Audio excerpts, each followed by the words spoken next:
Sabe aquele desenho, anime ou HQ que marcou a sua infância? Então, alguém achou uma boa ideia transformar aquilo num filme live action. E o resultado? Bom, foi como ver sua infância sendo jogada de um penhasco com CGI ruim e roteiro preguiçoso. Hoje a gente vai relembrar as adaptações que prometeram homenagear, mas acabaram destruindo tudo que a gente amava. Já deixa o like, se inscreve e prepara o coração, porque a dor vem em forma de filme. Dragon Ball, um clássico que marcou gerações. Aventuras épicas, lutas insanas, personagens carismáticos. Aí veio Hollywood e disse: vamos fazer um filme. E a gente pensou: caraca, vai ser incrível ver Goku do Kamehameha na telona. Até os meus colegas comentavam sobre o insano Dragon Ball Evolution. E o que a gente recebeu? Goku de jaqueta jeans indo pra escola americana com cara de que ia sair no episódio de Malhação e ainda mais, sofrendo bullying. Você não é homem, não? Eu já sabia. Eu também. Dragon Ball Evolution não é só uma má adaptação. Ele parece que foi feito por alguém que nunca viu o episódio sequer do anime. E de fato foi mesmo. O filme iria ser na pegada dos dias de hoje, poderia ter sido uma boa ideia. Mas aqui, o Goku virou um adolescente genérico que namorar. Então me ensina uma coisa que eu possa usar. Me ensina a arranjar namorada. Eu não acredito no que eu ouvi. Não acredito no que eu ouvi. Não pode ser verdade isso que eu escutei agora. O Mestre Kami não tem barba, não é careca e tampouco mora numa ilha isolada. Ele mora numa casa no meio da cidade e mais parece meu tio bêbado. E o Piccolo? Não, o Piccolo parece o Screw do filme da Marvel. Ai. O pior é que o filme tenta se levar a sério. Mas quando o Goku manda um Kamehameha, poder que é capaz de destruir planetas usado para acender velas, aí você percebe que já passou da fase da vergonha alheia. E pra piorar, o próprio roteirista, anos depois, pediu desculpas publicamente aos fãs. Diz que escreveu sem conhecer o material original e que só topou o projeto por dinheiro. Ou seja, nem ele defende essa bomba.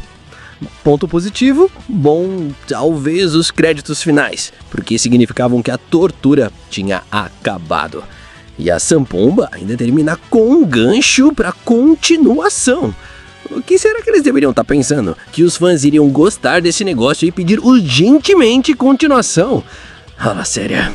E esse próximo, por incrível que pareça, supera este filme aqui, na ruindade. Muita gente esperava muito do live action de Branca de Neve, mas o filme acabou decepcionando, e eu vou te explicar por quê. Primeiro, a escolha do elenco gerou muita polêmica desde o início. A protagonista, Rachel Zegler, foi alvo de críticas por comentários sobre o filme original e por não se parecer com a Branca de Neve clássica, e também as declarações da atriz dizendo que já não estávamos mais em 1934, as coisas mudaram, agora a Branca de Neve não dependia mais de um príncipe encantado, pois agora ela é uma mulher forte, empoderada e pode resolver os seus problemas sem a ajuda de macho nenhum. Isso já criou uma rejeição antes mesmo do filme estrear.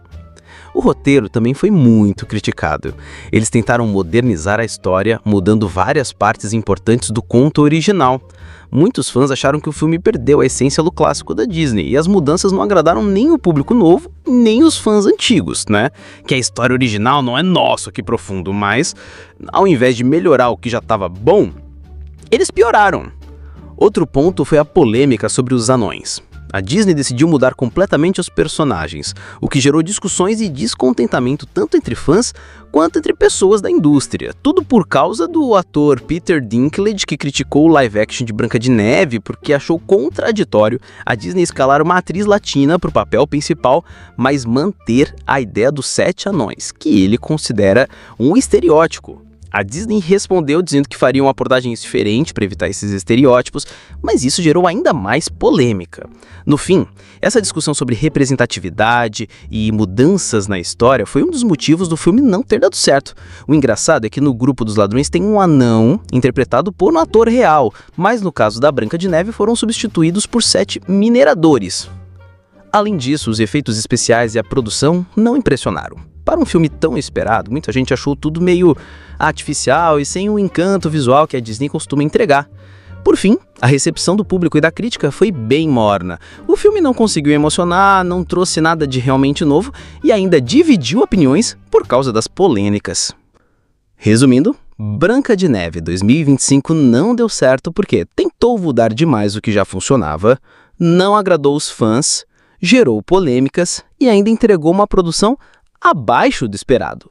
E conseguiu a proeza de receber uma nota menor do que Dragon Ball Evolution, que parecia impossível, mas podemos ver aqui que no cinema nada é impossível. Tudo que é ruim pode piorar. Com certeza. Avatar, a Lenda de Aang, foi um fenômeno. Uma animação que misturava ação, espiritualidade, cultura oriental e personagens que a gente realmente amava. Aí, chega Hollywood e diz, bora adaptar isso num filme. Outra vez? E a gente pensou, não tem como dar errado. Spoiler, não só deu errado, como também foi um completo fracasso. Fracassado. Dirigido por M. Night Shyamalan, o mesmo de O Sexto Sentido, o filme prometia algo épico, mas entregou um negócio tão ruim que parecia que todos os elementos foram dobrados para trás. Para começar, os nomes. O Aang virou Ong, o Sokka virou Sokka e a Katara virou irrelevante. Até o Appa parecia estar sofrendo de depressão. No desenho, as lutas tinham coreografias incríveis, fluidas e cheias de emoção. No filme, era tipo um TikTok da vergonha. 6 dobradores da terra dançam por 40 segundos para levantar uma pedrinha. E a Nação do Fogo, que no desenho era uma ameaça temível, aqui parecia precisar de fósforo para funcionar. O grande problema é que tentaram adaptar toda a primeira temporada, mais de 7 horas de história, em apenas 1 hora e 43 minutos. O resultado? Uma narrativa atropelada, cheia de explicações desnecessárias. Até a abertura já começa com um textão dizendo que o Avatar sumiu e a guerra começou. E os personagens, que eram carismáticos e divertidos, viraram bonecos de cera sem expressão. O Aang do desenho era leve e cheio de energia. Aqui, parece que o menino foi sequestrado para gravar. O príncipe Zuko, interpretado pelo excelente Dev Patel, também foi prejudicado. No original, ele é complexo, cheio de camadas. No filme, passa mais tempo ameaçando do que realmente agindo. Anos depois, a Netflix lançou sua própria série live action. É diferente do desenho, mas pelo menos é bem melhor que o desastre de 2010. O último Mestre do Ar tinha tudo para ser o novo Senhor dos Anéis e acabou virando mais um motivo de terapia em grupo pros fãs. E você, já viu essa pérola? Concorda comigo? Comenta aí embaixo. Quando anunciaram um filme live action de Cavaleiros do Zodíaco, a primeira reação foi de empolgação. Afinal, Seiya, Shiryu, Ikki, Shun e Yoga são ícones. A gente cresceu vendo eles levando porrada, sangrando litros e voltando para lutar como se nada tivesse acontecido. Então, como é que conseguiram transformar tudo isso num filme que parece mais uma adaptação genérica de super-herói americano? O título já dá um spoiler do problema. O começo.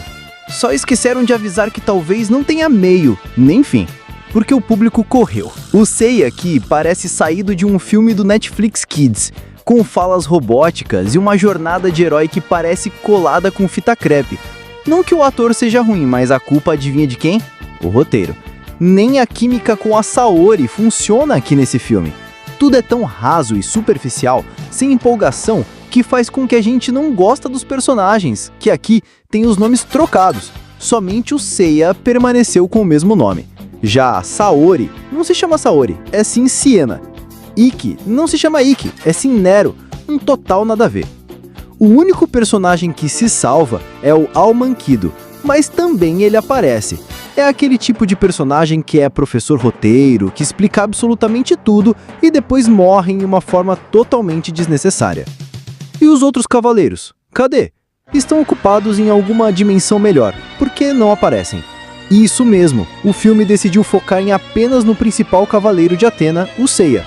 que aqui era para ter um desenvolvimento mais profundo, só que o personagem não foi trabalhado muito bem. Seria melhor ter permanecido os 5 Cavaleiros de Atena, que tem uma química legal porque os personagens são bem carismáticos, que deixa a história muito mais interessante. Mas o foco é todo no Seiya e nossa Áurea, mas com uma química que faria até o Shun dormir no meio da cena. E as armaduras?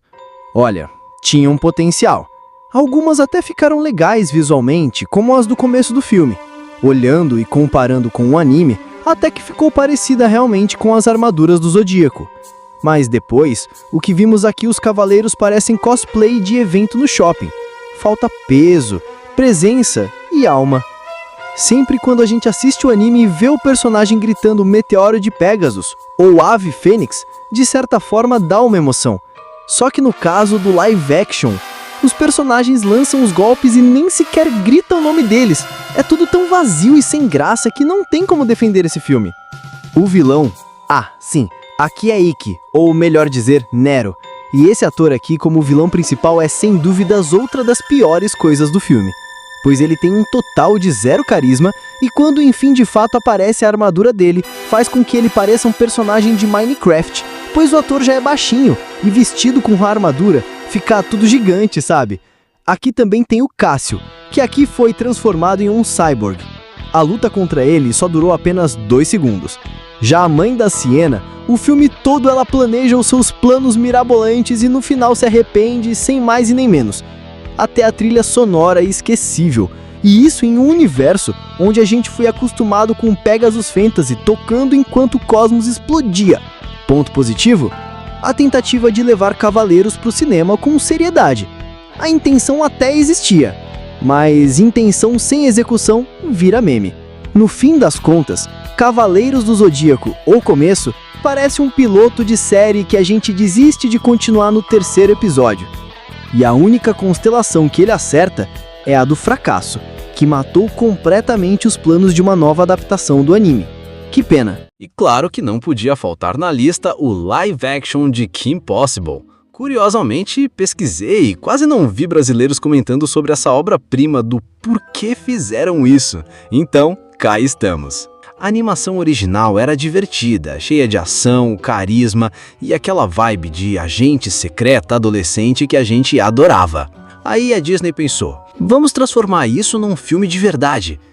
E foi aí que a missão explodiu no ar. O roteiro parece um episódio aleatório, só que sem a energia, sem o humor e, sinceramente, sem alma. O visual dos personagens, cosplay de feira escolar. Ron Stoppable mais perdido que o Wally sem óculos. A Kim Possible do filme é praticamente uma versão alternativa vinda de um universo onde tudo deu errado. No desenho, ela era confiante e generosa. No live action, é mimada, invejosa e egocêntrica. Para quem nunca viu a série, talvez não incomode o tanto, mas se você é fã, prepara o balde de desapontamento. Ah, e trocaram a dublagem clássica, que era perfeita, por outra bem mais genérica. Resultado, nem a voz ajuda a salvar a personagem. E derrotar o Dr. Draken foi mole comparado a isso. Mandando a real, Kim, se você derrotou um super vilão internacional, você dá conta do Josh Monkey. A Kim que eu conheço não se entrega sem lutar. Vai tirar de letra. Tem toda a razão. Eu não pensei em fazer o teste pro futebol, mas... Ai, seria incrível demais passar só pra tirar da Bonnie aquele sorrisinho falso. A trama... Kim, no colegial, não sendo o centro das atenções. Ela fica repetindo, eu sou a Kim Possible, enquanto todo mundo responde com aquele olhar de, tá, e daí?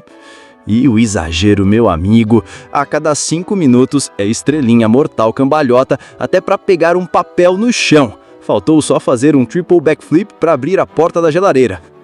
No meio disso, surge Athena, fã da Kim, que vira sua amiga e começa a ir junto nas missões. Porque, claro, o que pode dar errado em levar uma colega de escola para enfrentar vilões perigosos? No desenho até passava, mas aqui parece mais irresponsabilidade nível não tenho noção do perigo. E Athena? Ah, Athena, uma mistura de fã-clube com Mary Sue. Aprende tudo em tempo recorde, bate de frente com achego e vence. Sim, uma novata deu um cacete na vilã, que no desenho era praticamente invencível. Coerência? Não trabalhamos. O Dr. Draken também perdeu a majestade. De gênio do mal virou um tio esquisito pintado de azul que não faz nada. Quem resolve as coisas é só a Shego, que, inclusive, merecia um spin-off só pra fugir dessa bagunça. Tem quem ache assistível por nostalgia. Eu acho que nostalgia aqui funciona igual band-aid. Cobre o machucado, mas não cura o estrago. Se você nunca viu o desenho, pode até achar um filminho simpático, mas se já é fã, a missão é clara. Não assista! E essas foram algumas adaptações que conseguiram destruir tudo que a gente amava. Com gosto. Agora, me conta aí nos comentários, qual delas te fez perder a fé no cinema? Se curtiu o vídeo, deixa o like, se inscreve e compartilha com aquele amigo que ainda defende essas bombas. Até o próximo, de preferência com filmes que não machucam tanto a nossa nostalgia.